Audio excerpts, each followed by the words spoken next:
Hello and welcome to the new episode of Artillery OS. I'm Levent and you are watching the fourth devlog video. So today I'm not gonna implement anything live on the video, but I will explain the recent updates in Artillery OS.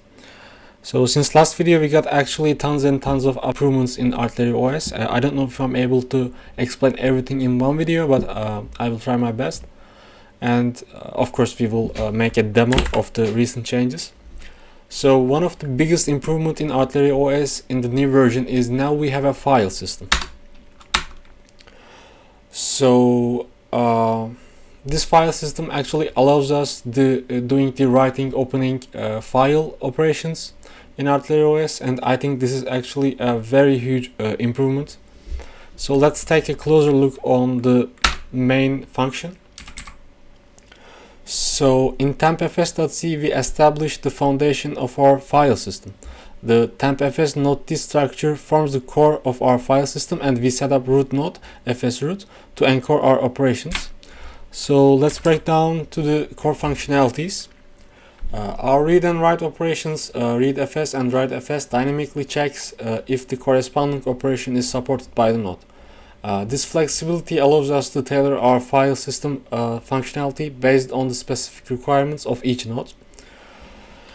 And we also implemented our openfs and closefs respectively. Additionally, our read their file system and find their file system.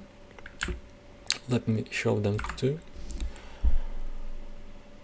These functions enable directory navigate and searching. And that's all for the basic file system. It's a Unix-like file system, and we are creating an initial ramdisk for this. Let me explain this quickly too. First thing first, we introduced the initial ramdisk or initrd to preload files into memory during system startup. We managed this with the initrd header t and initrd file header t structures. Let's explore the details.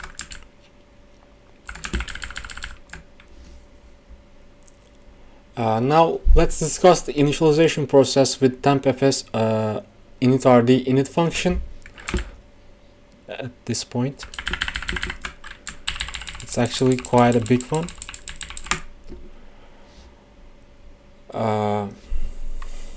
We set up the initrd root dev directory and initialize the root nodes.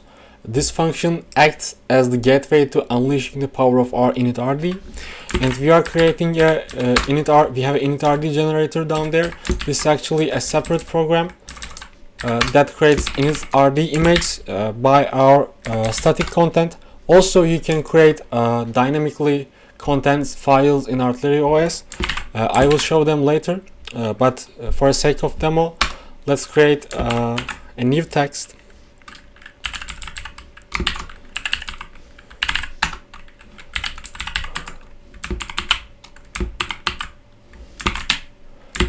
And let me show you how can we put them into our operating system.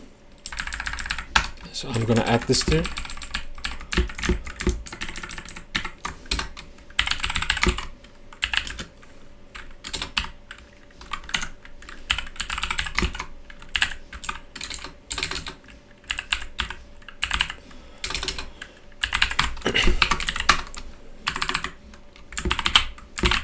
So after we created the static content, we have to compile this into a loopback file, and the grub loads this file as a grub module, and we can run this. Let me show the process.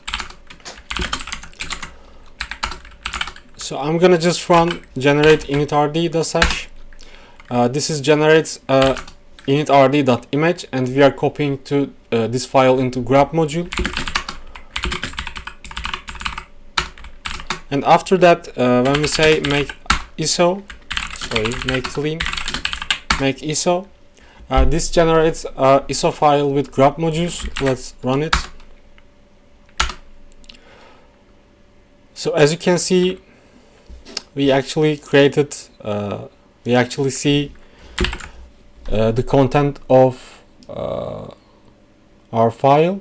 We got a tiny issue. The first two characters of our files are not showing up. I will fix this. And yeah, this is our file system.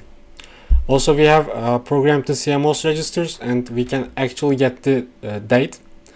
I think this is cool as well. So this is the recent updates in Artillery OS. Also, I want to talk a bit about the future goals. As you can see, we have a file system. We need to have a user length, so we have to switch to user memory access. We have to access the user memory. After we reach the user length, I will create system calls and a minor shell. And after that, I'm planning to porting newlib into Artillery OS. As you know, we have actually our own release, own library C release. It works, but it's not as powerful as newlib. So when we port newlib in Artillery OS, we will actually porting other major softwares like Wayland or Xorg. So by this way, we actually create massive user length applications for our operating system. So that's all for today. Thank you for watching. See you in the next one.